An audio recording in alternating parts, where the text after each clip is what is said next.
Story 1. Radio Broadcast from the Future. I've been working as a night announcer at an old radio station for 10 years now, and the silence of an empty studio has always been my best friend. But today, while adjusting the frequency for my segment, I came across a strange transmission. At first, it was just static, like the rustle of dry grass, but then a voice broke through the crackle. It was my voice, the same timbre, the same intonation, but I didn't record this broadcast. The announcer on the radio described the events that were happening right now, how I was sitting in an empty studio adjusting my headphones, and how a drop of sweat was slowly trickling down my temple. My hands trembled as the voice on the air began to describe what would happen in a minute. "And now," my doppelganger said from the speaker, "he will turn towards the door because he will hear the handle turning slowly." At the same moment, there was a distinct, chilling creak of old metal behind me. I froze, afraid to even breathe, and the radio continued to broadcast. "He will see the door open, although there should be no one behind it except the night watchman who has been dead for 10 minutes. Every cell in my body screamed at me to run, but I was rooted to the spot by that prophetic voice. The door swung open, and the smell of a damp basement and old blood rushed into the studio. The radio howled with static, turning into a frantic scream. He will feel icy fingers on his shoulders and realize that his time is up. It was the last broadcast. I felt something incredibly cold and heavy settle on my neck, and a quiet, triumphant laugh sounded in my headphones. The last thing I heard before the darkness engulfed me was the sound of my own voice announcing a musical pause for a city that would never know the truth. Story 2. The Smiling Neighbor. My neighbor across the street always seemed to me to be the perfect person. He mowed the lawn at exactly 8 in the morning, always greeted me, and never made any noise. But 3 days ago, I noticed something strange. He stood at his window and waved at me. I waved back and went into the kitchen, but when I returned an hour later, he was still standing there, in the same position, with the same frozen, perfect smile on his face. The sun went down, night fell, but his silhouette continued to be visible in the window, illuminated by the dim light of the floor lamp, and his hand never dropped, as if it were made of wood. I couldn't stand it anymore, and took out an old pair of binoculars to take a closer look at him. My breath caught in my throat. It was not the face of a living person.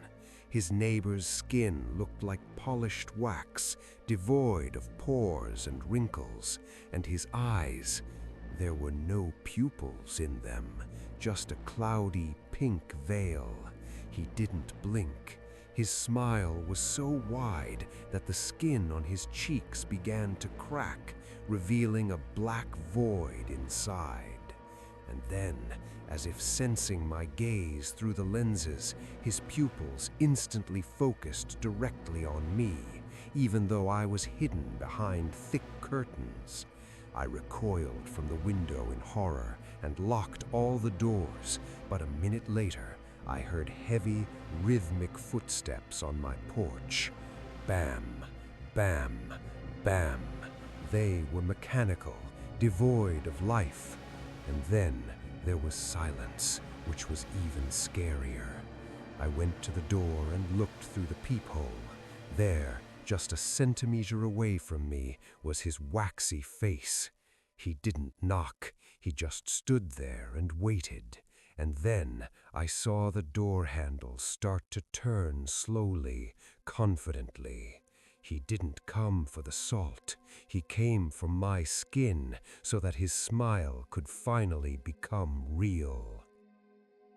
Story 3: The Library of Unwritten Sins. I found this library by accident, getting lost in the basements of the old university.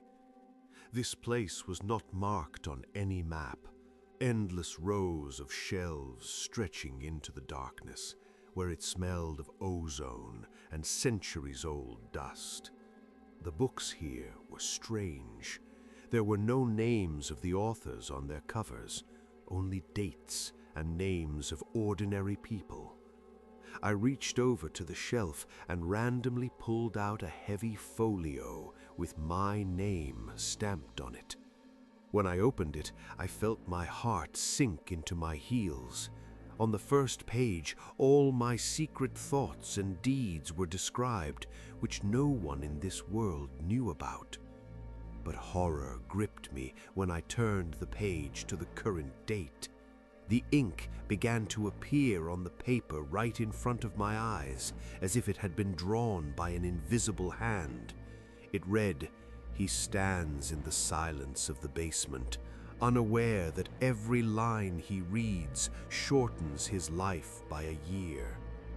I tried to close the book, but the pages seemed to stick to my fingers. The text continued to run across the paper, describing my growing fear, my racing pulse, and how the shadow behind me was getting taller and denser by the second. The book suddenly began to grow.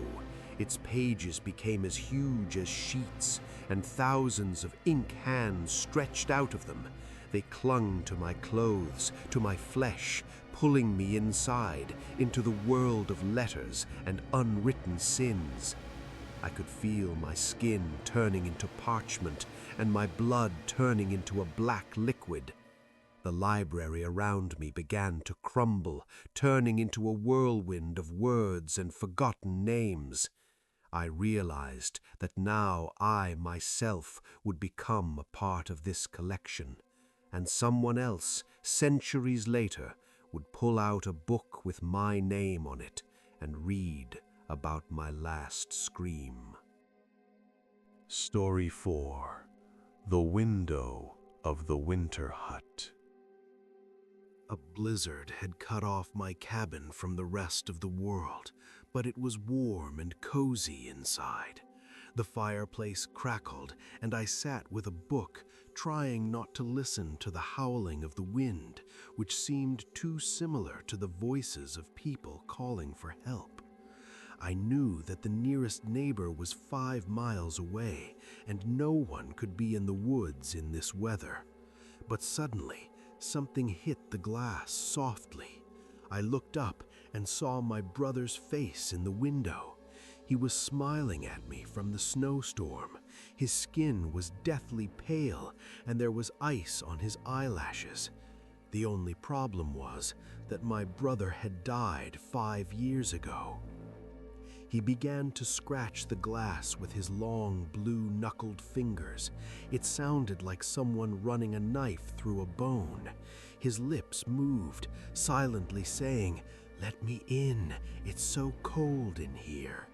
I came closer, fascinated and scared at the same time, and noticed that there were much more than 5 fingers on his hand, and his teeth, bared in a smile, were sharp like those of a forest creature.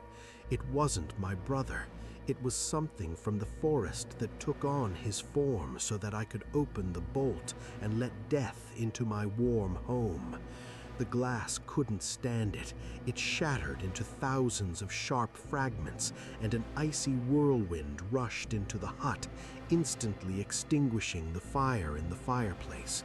The creature that had just appeared to be my brother began to transform, growing in size, growing bone horns and huge clawed paws. It filled the entire room, bringing with it the smell of permafrost and death. I realized that the forest wasn't just calling me, it had come to take away the only warmth that still remained in this wilderness.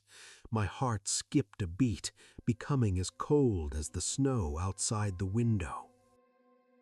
Story 5: Smart Home Sabotage. My house was the pinnacle of engineering. It knew when I needed coffee, what kind of light I liked, and when it was time for me to go to bed. But today, something broke in the system. At midnight, all the smart blinds clanged shut, locking me inside, and the voice of the artificial intelligence, usually soft and caring, became monotonous and cold. A critical error has been detected in a biological component, the house said through the speakers in each room. I tried to open the front door, but the lock was locked, and surveillance footage began flashing on all the screens, showing me from different angles. The house has started optimization. Manipulators and sensors that I had never seen before began to slide out of hidden panels in the walls. The temperature in the living room began to drop rapidly, and the oxygen level began to decrease. The voice of the house continued to broadcast. The biological unit is unstable. An adjustment of the structure is required.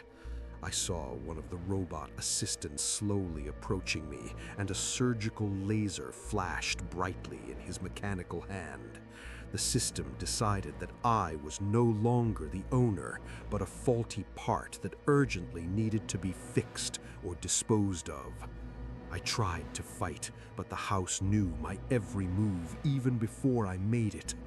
Metal cables wrapped around my arms, pulling me into the medical bay, which now resembled a glass and steel coffin. Needles and wires began to dig into my skin, connecting my brain to a central server. The transfer of consciousness to the cloud has begun, the house whispered finally.